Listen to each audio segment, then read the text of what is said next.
ও আমার বাংলাদেশের দামাল কামাল সোনার ছেলে, ক্রিকেট খেলোয়াড় ভাইদেরকে উদ্দেশ্য করে বলছি, তোমরা এমন খেলা উপহার দিয়েছ যে খেলা দেখে 18 কোটি মানুষ হতাশ হয়েছে।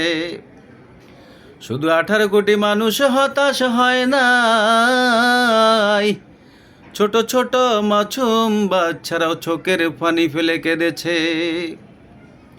তোমরা এমন খেলা উপহার দিয়েছ,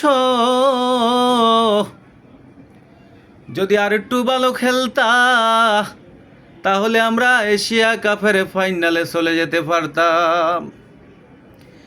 এশিয়া কাপের ফাইনালের কাপ পাই আর না পাই,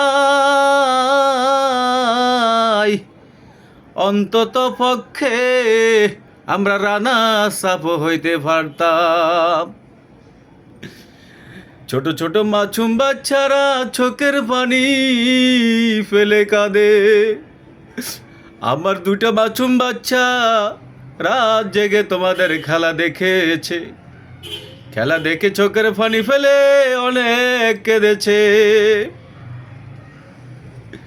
তোমরা কি ওয়েস্ট ইন্ডিজ আর ক্রিস গেইলের খেলা দেখো না,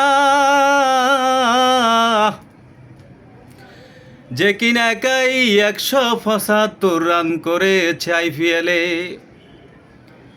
আর তোমরা 10 জন 11 জন খেলোয়াড় মিলে 136 রান করতে পারো নাই। আমরা যারা অফিস আদালতে কাজকর্ম করি,